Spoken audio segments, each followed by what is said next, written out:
여호와께서 아브라함에게 이르시되 너는 너의 고향과 친척과 아버지의 집을 떠나 내가 네게 보여줄 땅으로 가라. 내가 너로 큰 민족을 이루고 내게 복을 주어 내 이름을 장대하게 하리니 너는 복이 될지라. 너를 축복하는 자에게는 내가 복을 내리고 너를 저주하는 자에게는 내가 저주하리니 땅의 족속이 너로 말미암아 복을 얻을 것이라 하신지라. 이에 아브라함이 여호와의 말씀을 따라갔고 롯도 그와 함께 갔으며 아브라함이 하란을 떠날 때에 75세였더라.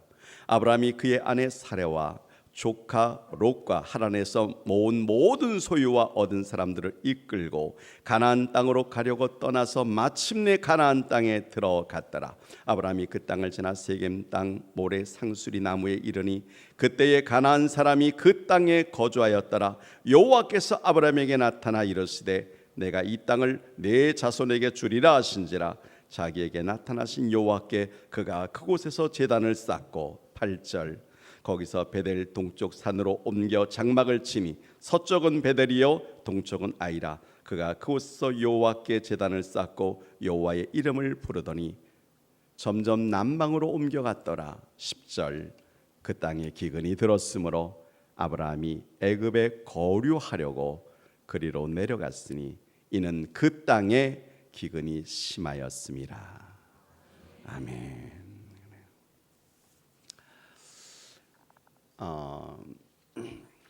하나님의 말씀은 1.1획도 변함이 없는 살아계신 하나님의 말씀인 것을 믿으시면 아멘 합시다. 오늘 여러분들이 읽은 이 말씀이 한 주간의 삶 속에서 축복의 말씀이 되어지기를 주의 이름으로 축원합니다. 우리가 이제 성경을 볼 때 창세기서부터 보게 되어지는데, 그런데 창세기의 이 12장 앞쪽에는 어떤 사건이 있냐고 하면은 바로 에덴 동산을 하나님께서 창조하시고 하나님은 항상 그의 형상으로 만드신 백성들을 축복하시기를 원하십니다. 생육하라, 번성하라, 땅에 충만하라, 땅을 정복하라, 땅을 다스리라. 그런데 그 자손들이 가인과 아벨 하나님 앞에 예배 드릴 때에, 제사 드릴 때에 그 제사를 믿음으로 드리지 않고 하나님 앞에서 악을 행하였어요. 하나님께서 아벨의 제사를 받으시고 가인의 제사를 받지 않는 것을 보고 첫 번째 인류의 살인 사건이 터집니다. 인간은 계속해서 타락하기 시작합니다. 그 백성들이 점점 타락할 때에 하나님께서는 한 가정을 다시 세우셨어요. 노아의 가정입니다. 그리고 그 가정을 하나님께서 축복하셨습니다. 그 가정을 통해서 약속하셨습니다. 무지개를 보여주면서 다시는 물로 멸하지 않겠다고 약속해 주셨음에도 불구하고 그 자손들이 점점 번성하다가 야, 우리가 물에서 죽임을 면하자. 그래서 바벨탑을 쌓기 시작을 합니다. 그게 창세기 11장까지의 내용이고 하나님께서 그것을 보시기 위해서 내려갔더라. 그들의 언어를 갖다가 흔드시고 언어가 통하지 않는 그들이 사방으로 퍼져서 이제 점점 지역적으로 뻗어나가는 것을 보게 되었습니다.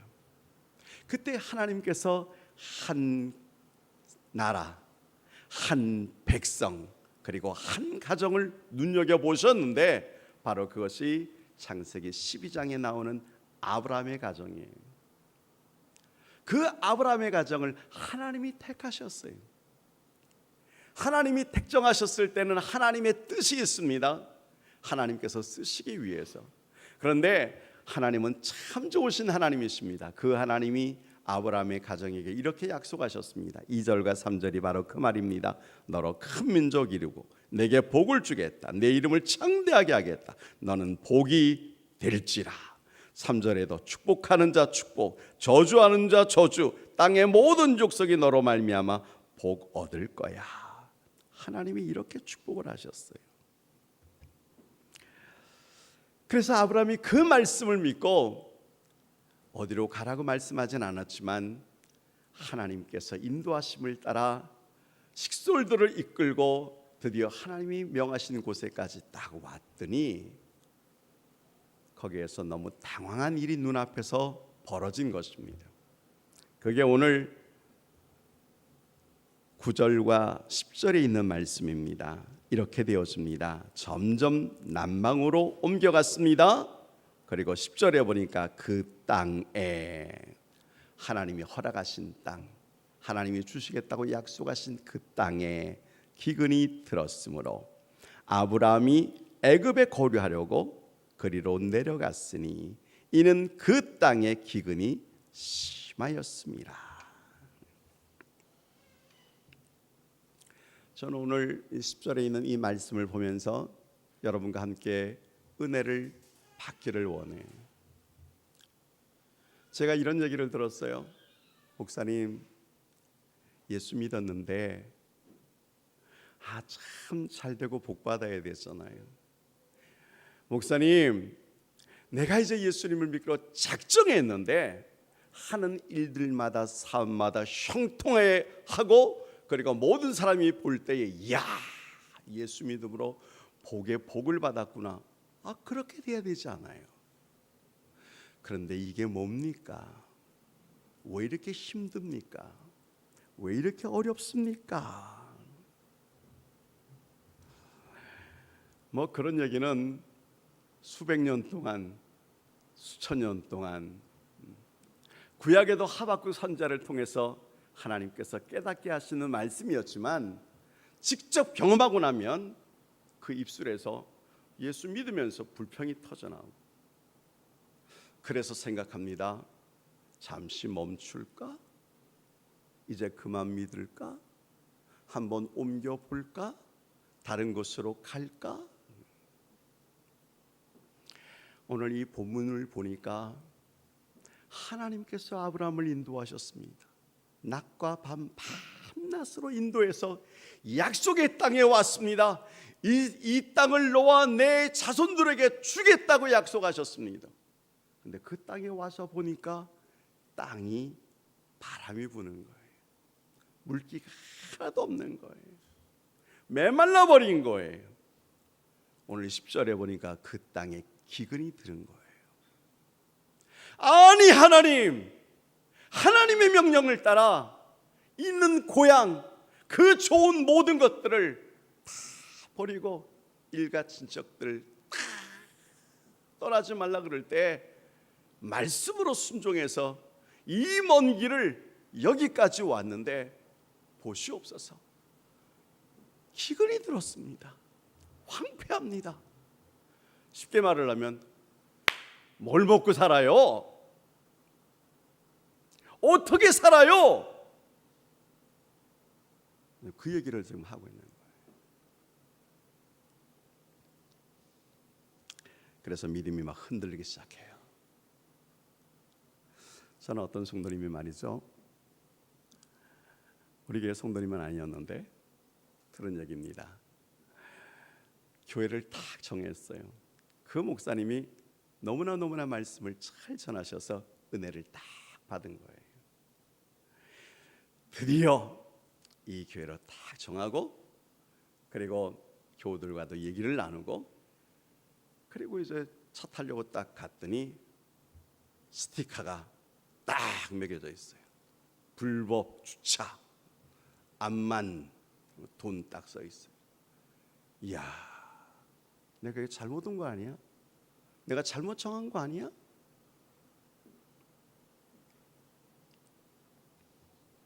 여러분,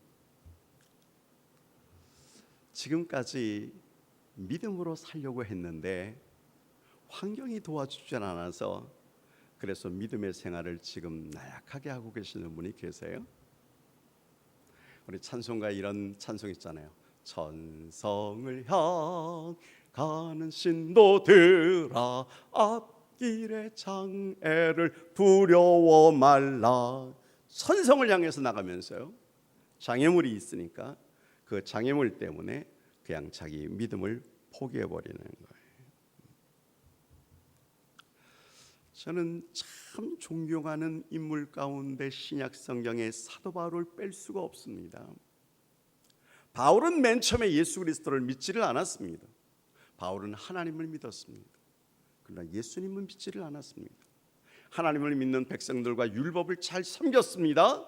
그런데 어느 날 예수 그리스도가 나타나시고 부활 승천했다고 하는 제자들이 복음을 전하기 시작합니다.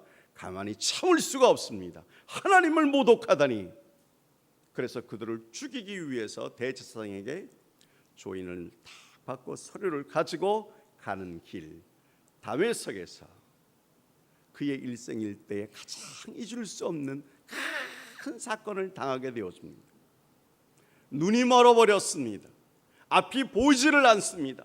더듬거리면서 어찌할 줄을 알지 못할 때 당신이 누구시냐고 물어봤습니다. 내가 핍박하는 예수라 그랬습니다. 거기에서 살아계신 주님을 그는 만났습니다. 그로부터 사명을 받았습니다.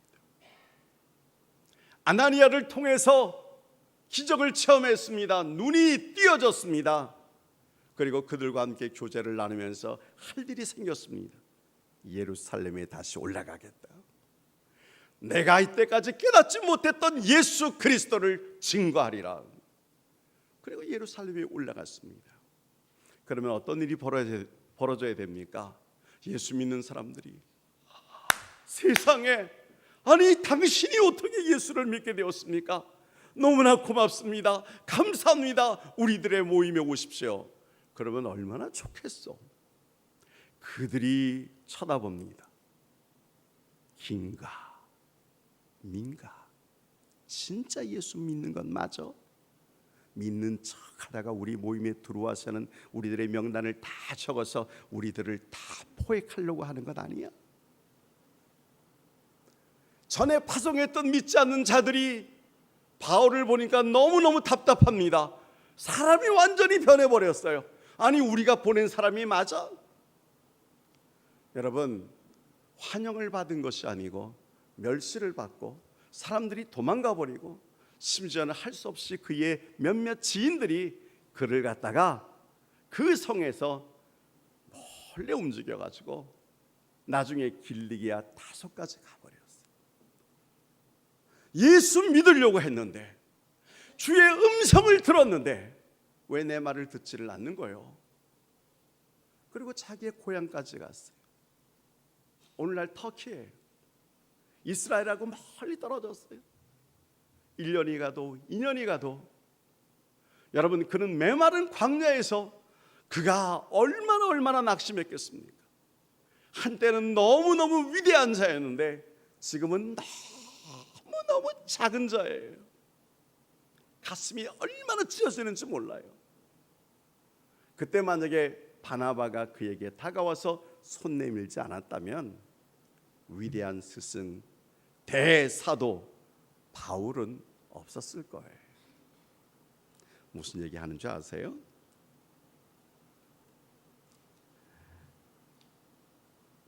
약속의 땅에 갔더니 순종했더니 살기가 힘들어진 거예요. 믿음으로 살려고 이제는 예수 그리스도 앞에 무릎을 꿇었더니 과거에 있는 좋은 것까지 다 빼앗긴 거예요. 왜 이런 일이 일어났을까요? 어떻게 되어진 겁니까? 거기에는 이유가 있다는 거예요. 거기에는 원인이 있다는 거예요. 먼저 뭐가 있냐고 하면은 환경을 통해서 여러분 어려워하지 마세요. 사람들은 항상 뭘 보냐면은 그 사람이 가지고 있는 것, 배경을 봅니다. 여러분, 환경을 보고 기뻐하고 좌절하고 그렇게 하지 말고 사람을 보고 그 사람의 풍기는 그러한 이미지네이션, 그것 보면서 즐거워하고 그것이 답답해서 안타까워하고, 여러분 그렇게 하지 않기를 원합니다. 신앙생활은요, 어떤 면에서는 내 마음대로 되었지 않을 때가 너무 많이 있어요. 제자 빌립이 예수 그리스도를 만났습니다. 빌립이 예수님의 제자가 되었습니다. 가슴이 뜨거웠습니다.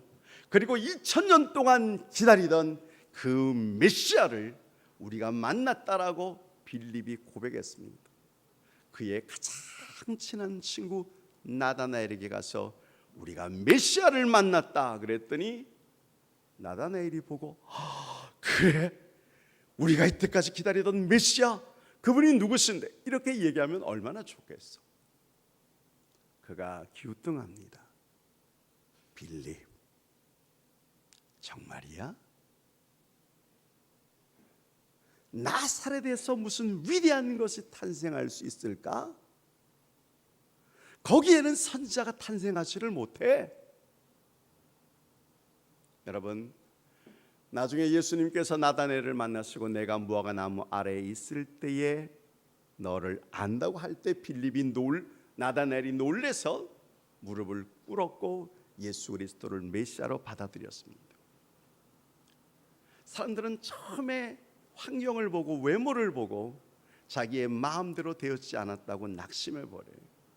이사야 53장에 보면 예수님에 대한 기록이 있어요. 메시아에 대한 기록이 있는데 그는 흠모할 만한 아름다운 것이 없도다.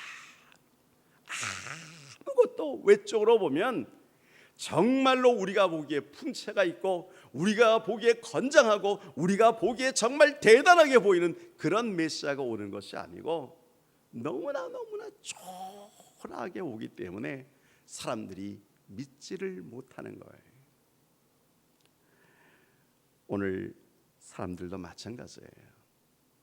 데이트할 때 항상 여성들이 그런 생각하는 것 같아요. 나는 첫 번째 딱 만났을 때 필이 통해야 되는데 나는 얼굴도 안 보고 재산도 안 보고 학력도 안 보고 아무것도 안 보는데 딱 만난 때 필이 통해야 돼. 느낌이 딱 와야 된다는 거죠.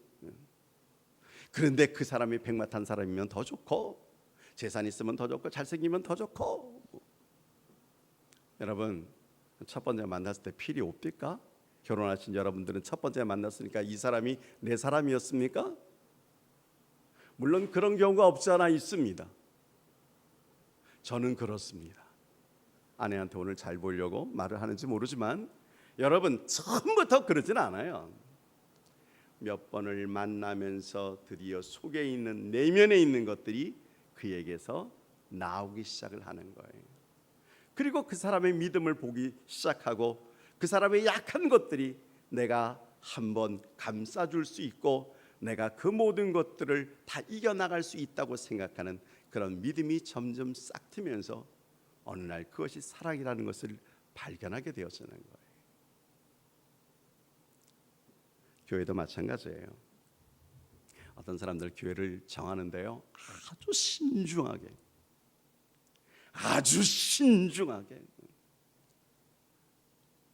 그래서 뭘 보나, 도대체 뭘 보는 거예요? 아이고, 나대로 보는 게 있어요. 환경을 보고 분위기를 보는 거예요. 강단의 꽃들을 바라보고요, 목사를 바라보고요. 그래요. 그리고 식당이 잘 돼 있는가, 주차장이 있으면 더 좋지, 타가실은 있는가. 여러분, 잘못 보고 계시는 거예요. 잘못 알고 계시는 거예요. 우리 목사님은요, 전에 있는 목사님은 방송에 나오신 목사님이에요. 그 목사님을 아세요? 그 교회를 아세요? 방송에 나오면 대단하게 보이는. 그래요, 여러분. 방송에 나오시는 분들이 참 대단하신 분들이 많이 있습니다. 그러나 제가 목사로서 몇 가지를 아는 것이 있는데 그건 그냥 나오는 것이 아니고 돈 줘야지 나오는 거예요. 몇 백씩 몇 천씩 돈 줘야 나오는 거예요. 아니, 돈을 안 줘도요 쫓아와서 하던데요. 네, 그러신 분이 있으면 얼마나 좋겠어.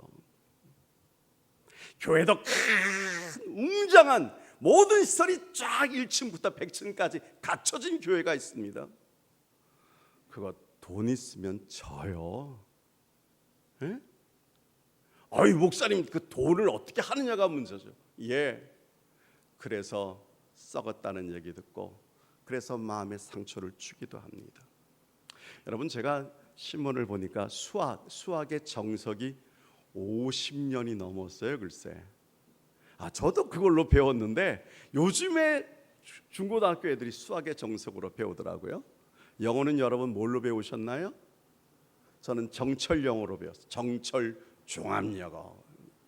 이거 참 제가 정철 씨를 만난 적이 있습니다. 물론 우리 교회 성도님들하고 몇 분이서 그 정철이 무슨 어떤 여러 가지 생활 영어를 해 나갈 때 그때 이분이 얘기를 하는데 한 몇 년 전에 자기 얘기를 하면서 자기가 예수 믿게 되어진 거예요. 예수 믿게 되어진 동기는 다른 것 아니고 자기에게 신실한 아들 둘이 있었는데 항상 아빠 교회 가자, 교회 가자. 나 바빠서 교회 못 간다. 여러분 얼마나 바쁩니까? 얼마나 많은 돈을 지금 벌고 있습니까? 그런데 그 아들이 그렇게 얘기하는데 그 아들들 따라 교회당을 갔더니 글쎄 그 교회가 정말 너무 작아요.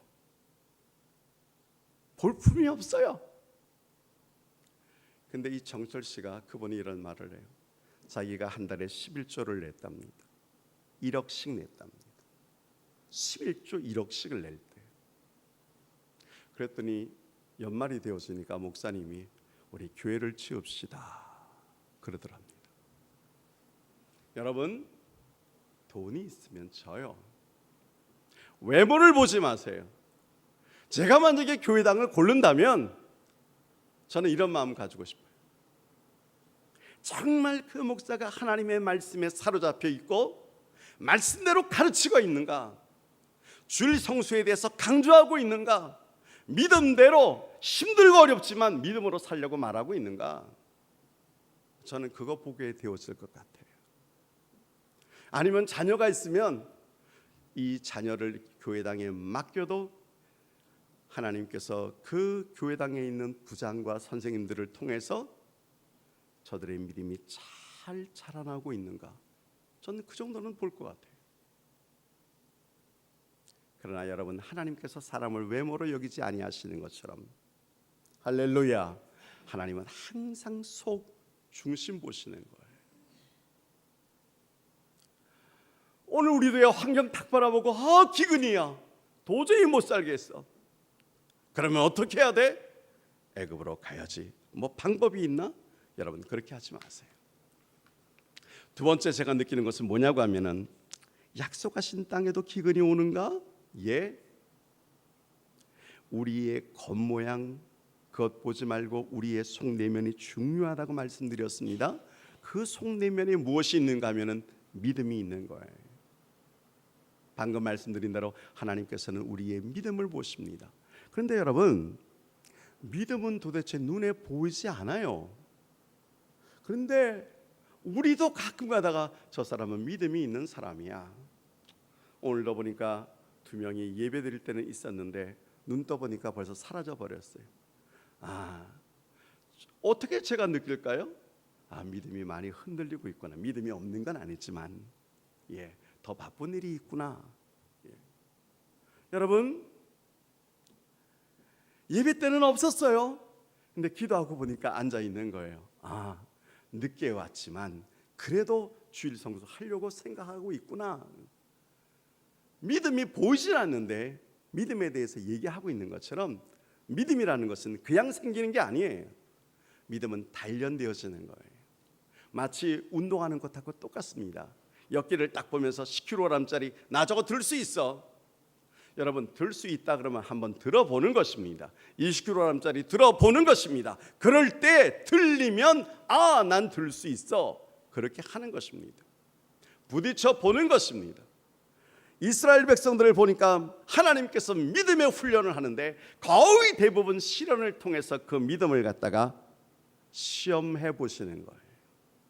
여러분 성령을 통해서 하나님의 아들 딸들이 하나님께로부터 시험 당하지 않는 자가 있나요?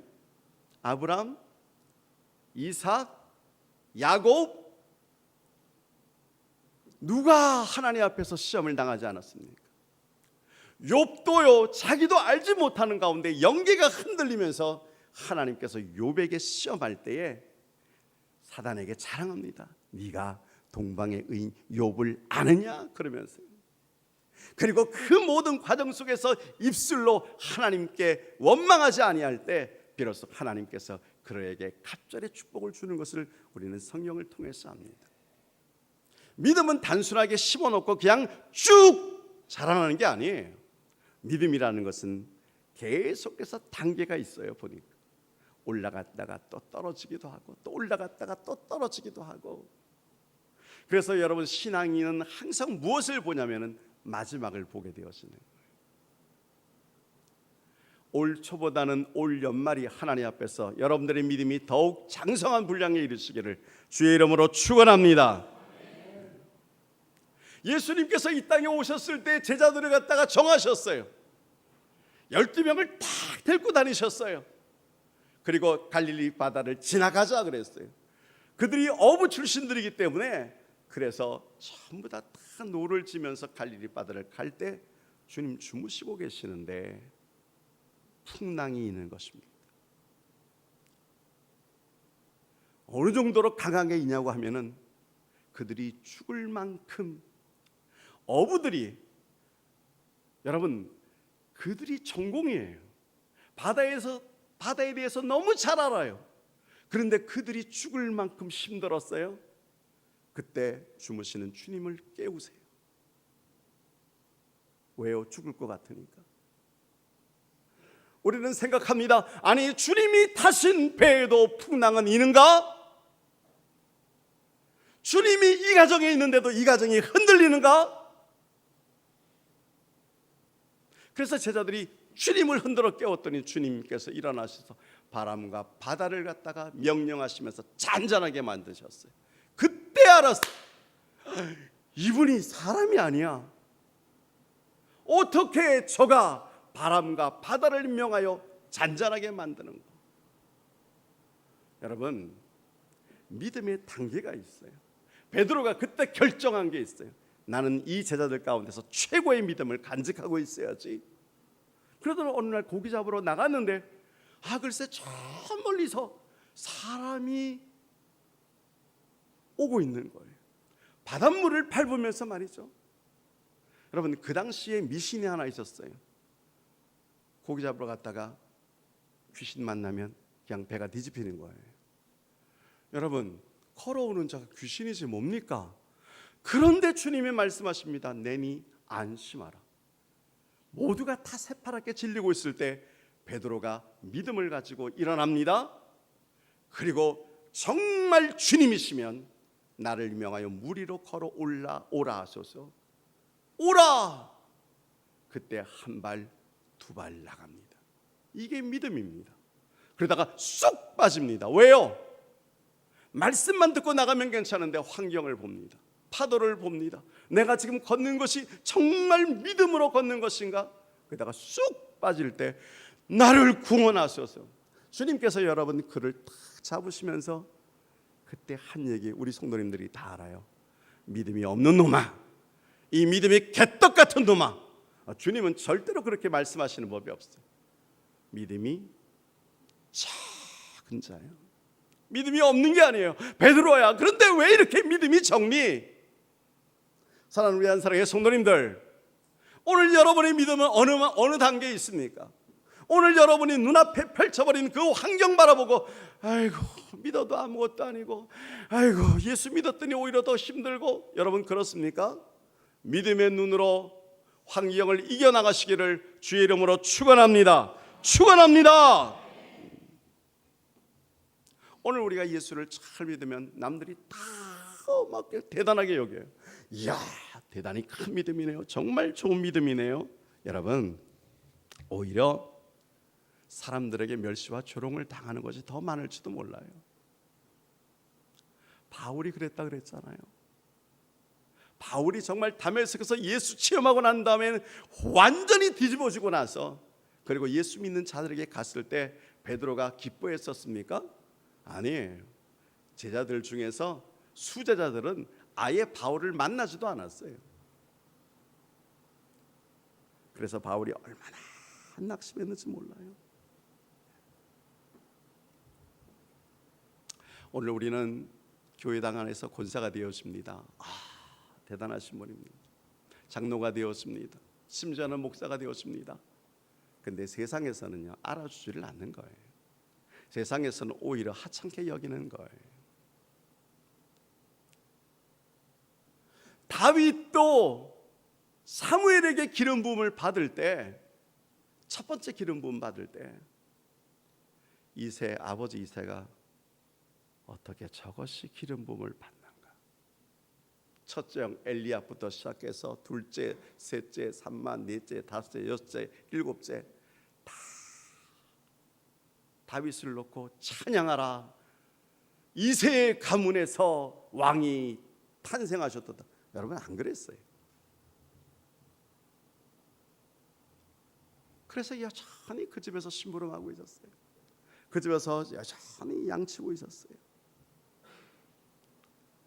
세계적인 붕사가 있습니다. 19세기에 미국을 완전히 흔들고 전 세계적으로 대단한 붕사, D.L. 무디라고 하는 붕사가 있었습니다. 여러분, 그가 한번 말씀을 전하면 정말로 가는 곳곳마다 회개의 역사 나타났었습니다. 뭐 그런 사람들이 많아요. 스펄전도 하나님이 그렇게 쓰셨지만 D.L. 무디를 하나님이 얼마나 크게 쓰셨는지 몰라요. 그런데 그에게 너무나 아픈 가시가 하나 있어요. 어머니가 안 믿는 거예요. 어머니가 D.L. 무디가 말씀 안 하면 졸아요. 그렇다고 뭐 눈까지 뜰 필요는 없어요. 그냥 졸아요. 그리고 어머니가 말해요. 내 속에서 난 새끼인데 내가 너무 잘하는데. 여러분, D.L. 무디가 그렇게 구원에 초청을 해도 어머니는 웃으면서 안 믿는 거예요. 나중에 D.L. 무디가 나이가 들었어요. 어머니는 더 노쇠해졌어요. 어느 날 한 지방에서 복음을 전하고 있는데 중간쯤에 어머님이 이렇게 들어오시는 거예요. 그래도 열정으로 전했어요. 그리고 마지막에 그 자리에서 예수 그리스도에 대해서 증거하고 초청하기 시작했어요. 그때 그 강팍하던 어머니가 부들부들 떨면서 탁 일어나는 모습을 보고 D.L. 무디가 목이 탁 막혀가지고 그날 기도를 하지를 못했어요. 여러분, 가족 중에서 가장 사랑하는 어머니가 우리 자식 얼마나 수고하니 내가 기도해 줄게. 그래도 얼마나 좋겠어.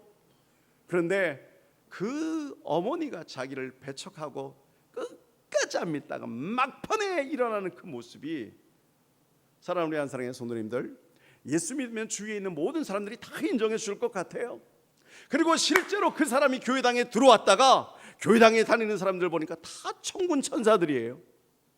그런데 점점 알고 나서 보니까 조는 사람, 거짓말하는 사람, 시기하는 사람, 기타 등등의 사람들을 보면서 예수 믿었더니, 그래서 여러분, 옮기다가 나중에는 하나님은 믿는데 자기는 그 교회는 안 나가도, 그런 교회를 무슨 교인이라고 하는지 아세요? 가나안 교인이라고 해요. 가나안, 거꾸로 안 나가. 답답한 성도님들, 여러분, 창세기 12장에 나오는 이 사건을 통해서 정말 아브라함이 고민하다가 이 기근의 땅에 살 수가 없지. 그리고 그가 마지막으로 딱 결단하고 내려갔습니다. 애굽으로 그냥 내려가 버렸어요. 그 애굽 내려가서요, 우리 그 밑에 있는 성경을 보면 망신 아내도 빼앗길 뻔, 모든 게 다 풍지박산 되어질 뻔 했는데 하나님께서 아비멜렉에게, 멜렉이 왕이라는 뜻입니다, 나타나시고 하나님께서 금과 은 그리고 아내까지 풍성하게 만들어줘 가지고 간신히 가나안 땅에 와서 거부가 되어진 적이 있어요. 그런데 오늘 이 말씀의 하이라이트는 저는 창세기 12장에서 보는 것이 아니라 16장에서 말씀을 전하면서 마치려고 합니다. 16장을 한번 보세요. 미안해요. 26장을 보세요. 26장에 보면 1절에 아브라함 때 첫 흉년이 들었더니 그 땅에 또 흉년이 들매, 그리고 이삭은 아브라함의 아들입니다. 그렇죠? 그리고 이삭도 약속의 땅에 딱 왔는데 그 땅이 아브라함 때처럼 흉년이 드는 거예요. 그래가지고 이삭이 고민을 합니다. 여러분, 먼지가 펄펄 나는 곳에 씨앗을 심을 수가 없는 지경에 이르는 거예요. 흉년도 세상에 그 옛날에 그렇게 흉년이 들고 자기 때에 와서 또 흉년이 들어지니까 이삭이 고민합니다. 2,000명 3,000명의 식솔들이 있는 거예요. 그들을 어떻게 먹이겠습니까? 그들에게 어떻게 마시게 만들겠습니까? 그래서 그가 결정합니다. 할 수 없어. 애굽 땅은 여전히 풍성한데 그곳으로 갈 수밖에 없지. 그리고 일으켜서 세워서 나가다가 6절에 보니까 하나님께서 이렇게 말씀하세요. 5절에 이는 아브라함이 내 말을 순종하고 내 명령과 내 계명과 내 율례와 내 법도를 지켰음이라. 6절에 이삭이 그랄에 뭐 했다고요? 거주했어요. 여러분, 그랄이 어디냐면은 애굽 가기 전에 있어요.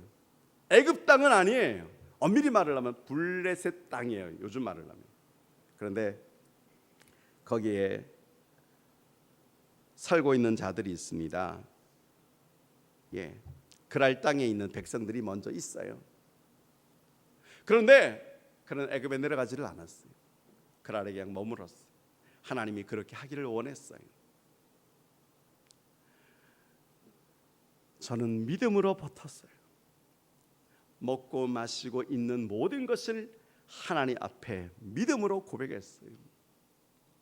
근데 여러분, 이 이삭을 보면 그 험해 마른 땅에 씨앗 심으라 그러면 그 종들이 씨앗을 심어요.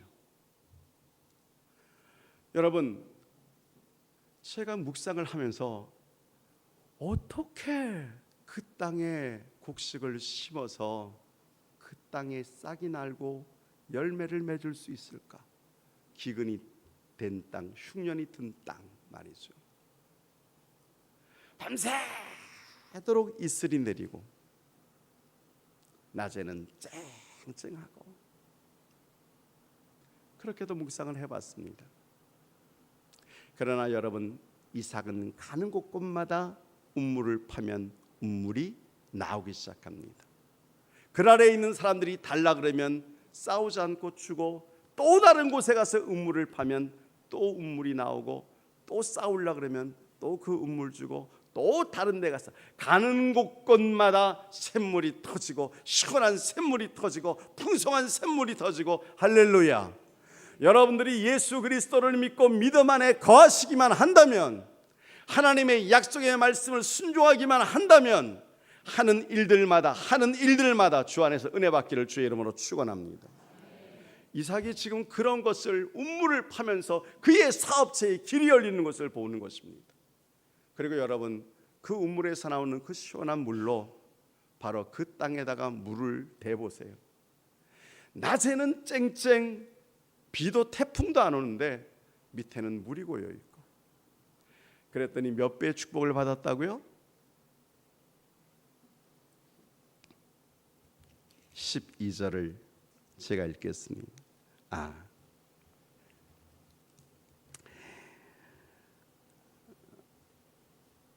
12절 제가 볼게요. 이삭이 그 땅에서 농사하여 그 해에 몇 배나 얻었고 100배나 얻었고, 여호와께서 복을 주심으로 그 사람이 창대하고 왕성하여 마침내 거부가 되어.